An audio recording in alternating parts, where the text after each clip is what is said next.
Hello Capricorn friends, I'm Annie Botticelli and welcome to my Capricorn June 2022 Astrology Must-Knows Horoscope Forecast. Definitely go to anniehelpsyou.com. That's the interface for all the free goodies I make for you each month, including written horoscope.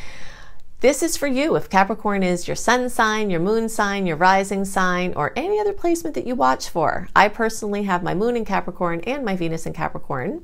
And I have things in the Capricorn house. So I have a lot of Cap in my chart, and so I'm definitely looking from the perspective of personal experience here for these this horoscope. So I'm happy to be able to bring that to you. Now, any placement that you have in Cap is going to mean that what we're going to talk about here is part of your astrological picture. Also, something to know is that if you're a late degree Capricorn or you have a late degree Capricorn placement, so we'll say like January 15th through the rest of the sign, or like 23 to 25 degrees through the rest of the sign, I suggest you additionally listen to or watch my Aquarius report, because those of you in the late degree sector will definitely have pieces in both that are for you. Okay, so for June 22 must-knows, I'm going to do this a little differently. If you're familiar with my work, you're going to notice that I'm setting this up a little differently. Usually I talk about the important must-knows from a general transit perspective first, and then we drill down into the must-knows for your sign.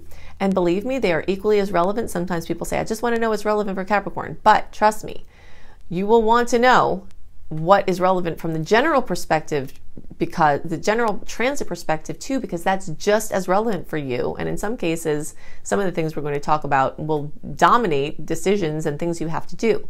So we're going to talk about the Cap specific things first, then I'm going to go into a sector on my 4 big must-knows from the general transit perspective to understand the energies of June and actually July and August. You'll get a little sneak peek there to help make your decisions and guide your actions.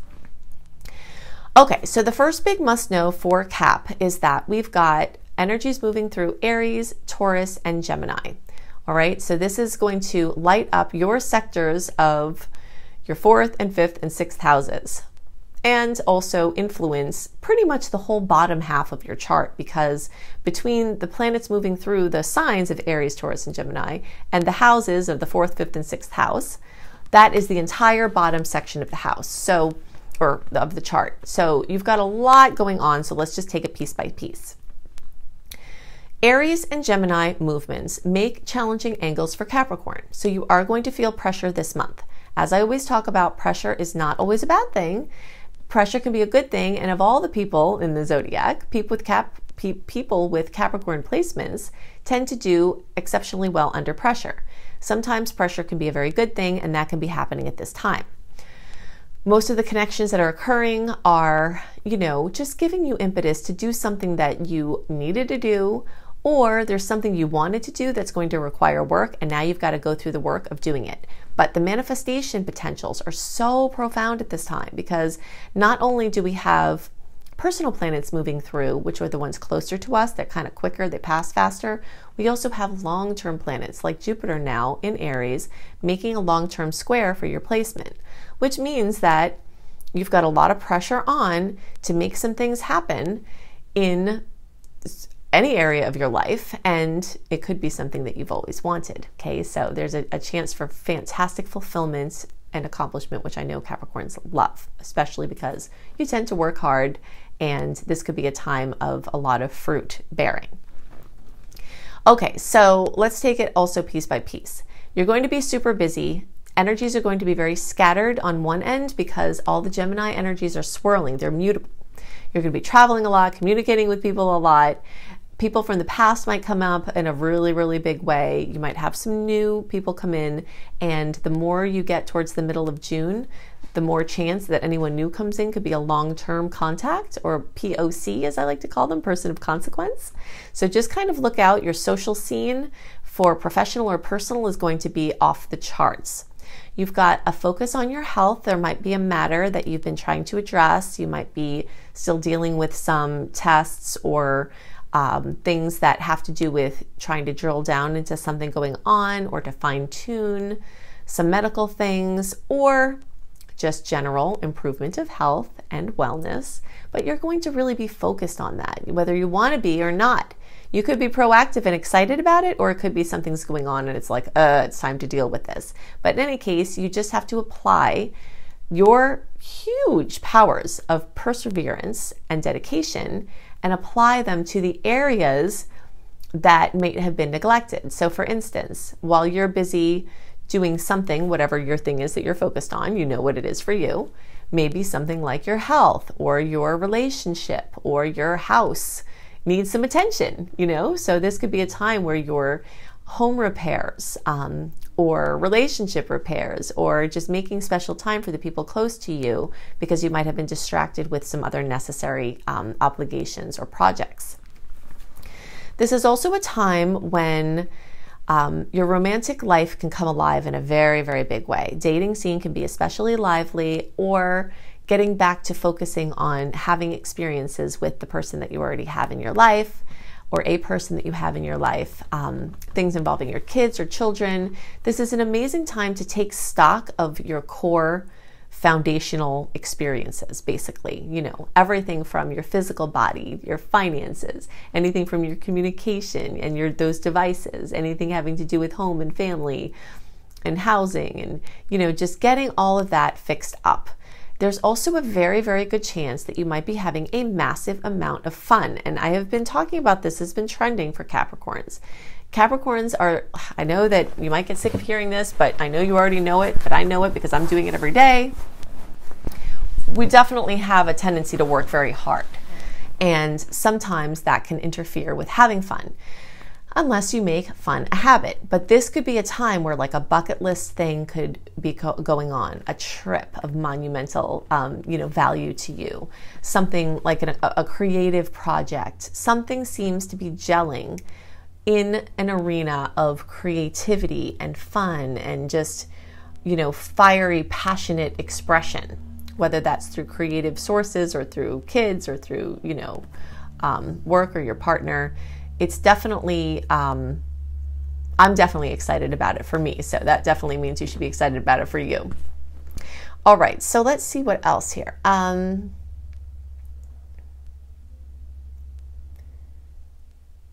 Pets could require some extra attention at this time, or you could be focused on getting an animal. Our perfect pet can come in at any day, no matter what transit.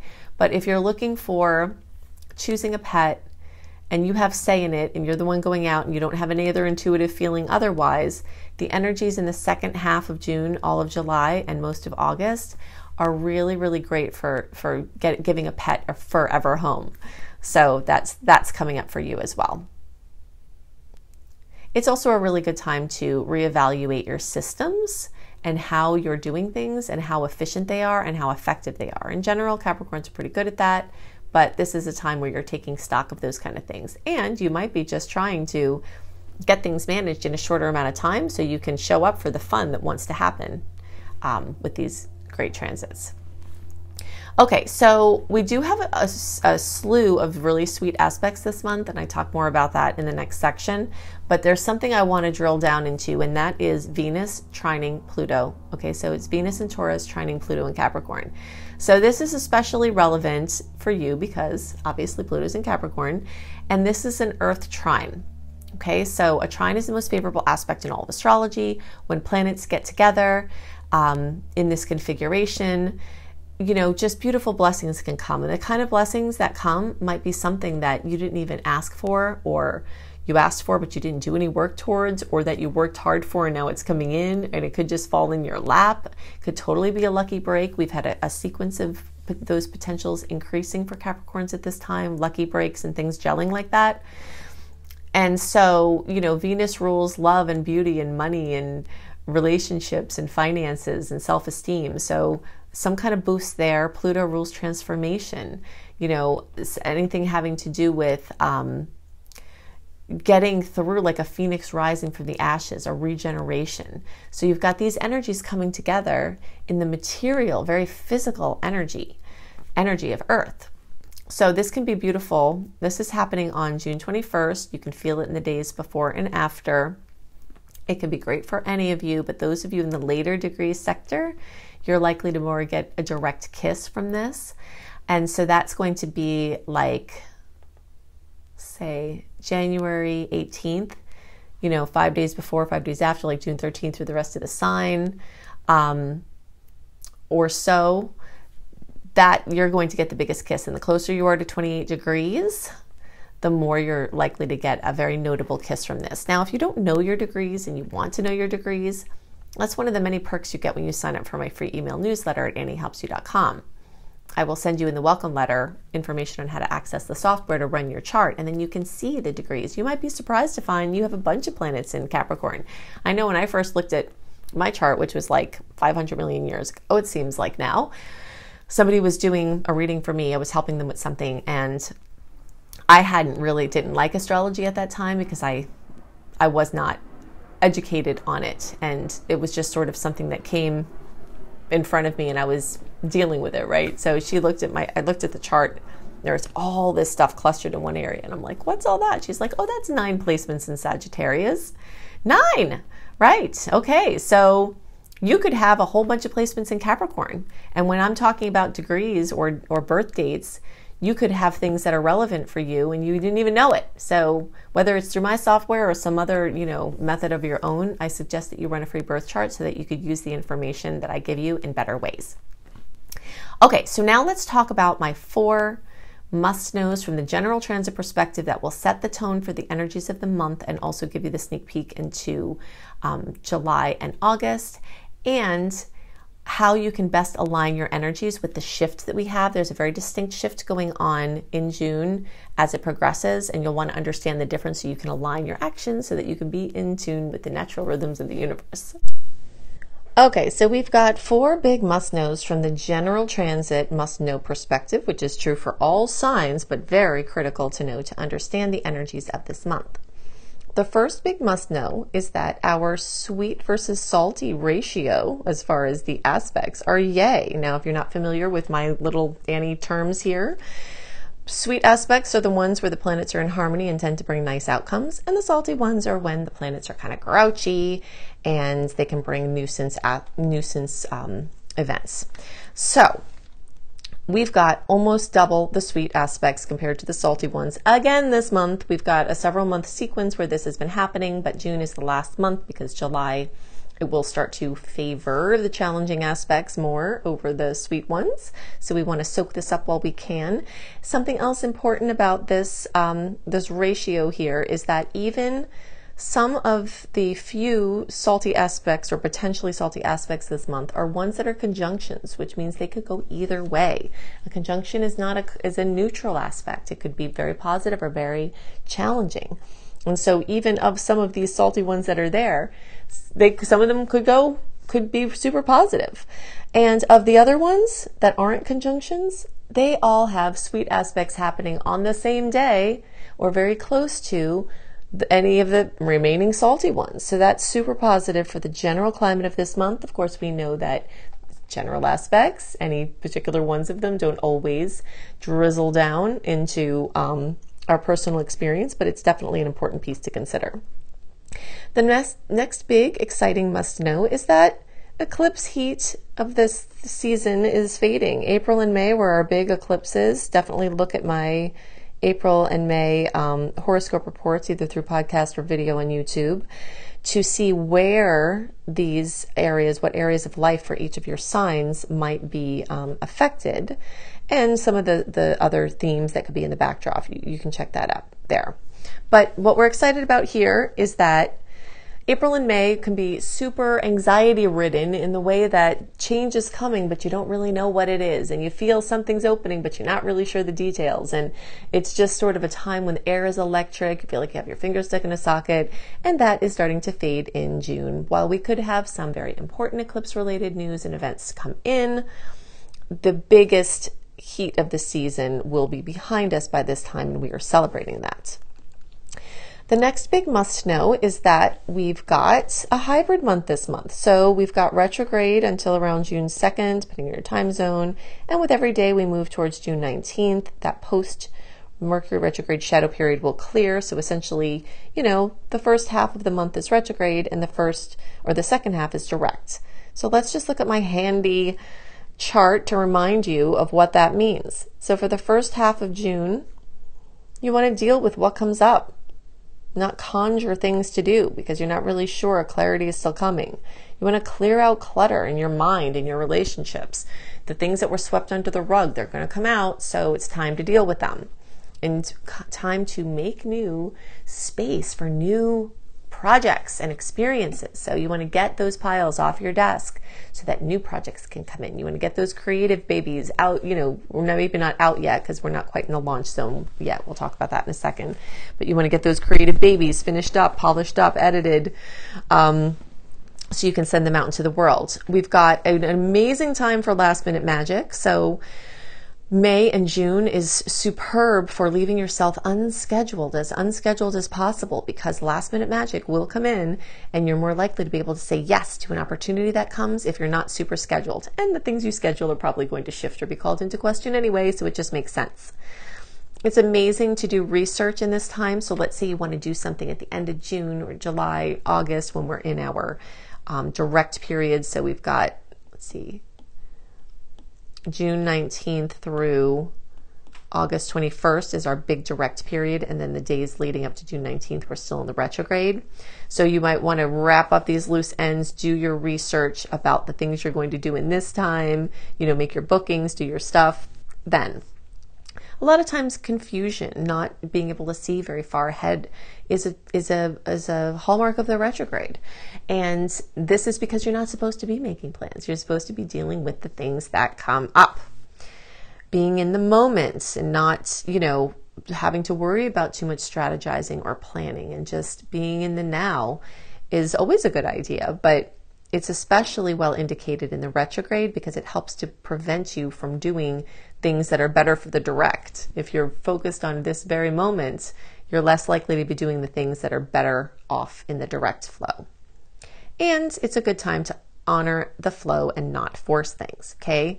Now, sometimes we have to take the bull by the horns and get them out of the china shop, right? And for this activity, I suggest June 19th through August 21st. And as you get closer to June 19th, you'll feel these days will start to get, more open. It will be a gradual process through the month of changing. And so launches, your big creative baby that you polished up over here, bringing it out here. The things that you researched here, making the decisions about here, in the direct time. So basically, for those of you listening and not watching, I've got a visual here, and you can always see the visual component on YouTube if you're watching or listening through podcast. But, basically the things that you research in the retrograde, you can make your decisions about them in the direct. The things that you're talking about, just kind of experimenting with. This is another thing that's nice here in the retrograde, is experimenting. Things you're experimenting with can turn into agreements in the direct time. So the second half of June, all of July, and most of August is this time for the direct energy, launches, big decisions, agreements, investments, moves, brand new projects, clarity, future planning, pushing and initiating, and being a little bit more proactive in this time of direct. So June is a special month in the way that it will reflect all of these facets, and you'll see that switching over as the month goes on. Then we've got a red alert. Okay, so I'm an optimist. I'm a Sagittarius. I have a lot of Sagittarius in my chart. I see everything through the lens of how this can be good, even if it's challenging, how we can reframe something to improve our experience. And my work is very much focused that way. But if there's something you just really have to watch out for that's kind of nasty, I am going to also tell you that. And we do have one of those red alert aspects here. The aspect isn't actually until July 1st. But because it's Mars and Pluto, I see that influence be super strong 5 days before, 5 days after. It could be a little more than that, even a week. But so the whole end of June, when we've got some other really nice aspects going on, we still have this this challenging aspect to look out for. You don't want to antagonize a crazy person. You don't want to antagonize someone that's clearly out of control or having a hard time. You don't want to not be paying attention. You don't want to force things from the perspective of like an ego push. Like if you have a righteous indignation about something and you're going to go battle with somebody who could be a formidable competitor, you don't really want to bring that at this time. And some people who you think are not formidable, competitors here, they might they might bring some fire that you're not expecting. So just be really careful in those days around the end of June and the beginning of July, because this is going to be a very strong influence. Don't let this make you concerned, too concerned. You just have to be more aware. And it definitely can cast a little shadow on some of the sweet aspects of the month, but it's only influencing there at the end. And we do have a lot of sweetness to help balance this out. Okay, so I've given you lots to work with to help you make the most of the energies this month and to help you understand the energetic patterns at work and play. And if you'd like more resources, I've got all of these here. You can additionally go to the little more button, the little arrow underneath the bottom right of the video. Click on that, and all of the links that I'm giving you here will be clickable, right? So if you're looking for reading options, including a beautiful, very detailed 45-minute audio of your birth chart for $33 from my brilliant husband, you can find that at anniebclarity.com. You can go to anniehelpsyou.com, sign up for my free email newsletter. This is where you can access running a free birth chart. This is where you access my 28-day in-depth virtual coaching program called Shine for free. This is also where you'll find tons of blogs, and you get lots of other perks for being on my newsletter list. If you're looking for written horoscopes by me, always up a month early, you can go to cozybysweetstarlight.com. If you haven't seen this site, go to it. It is so beautiful. We've got, me and my team have lots of amazing astrology-inspired blogs and healthy living blogs. We've got hypnosis for all the signs. We've got healing frequencies for all the signs. I've got the written horoscopes that I write. We have yoga for all the signs. So it's just a very beautiful, comprehensive site. If you're looking for free courses on how to manifest money and wellness, you can go to lumlife.com, my school, Luminous Life Multiversity, LUMLIFE. You can also find my astrology education courses here, including my behemoth of a master course called Becoming a Professional Astrologer Mastery Course, which you can fully utilize even if you don't want to be a professional astrologer, but it certainly will get you up to the level where you could be and show you how to make your business a success. And payment plans are available there too. Now, I've also got 2 books out and more on the way. Planetology, How to Align with the Natural Rhythms of the Universe. You will find this on the bookshelves in all major booksellers, including all the Books A Million, all the Barnes & Nobles. It's right there on the shelf. Plus, you can get it on Amazon and through any independent bookseller. And you can find Radical Prayer on Amazon, and you can order it anywhere as well. So I hope you have a wonderful month, and I'll see you next month. Bye!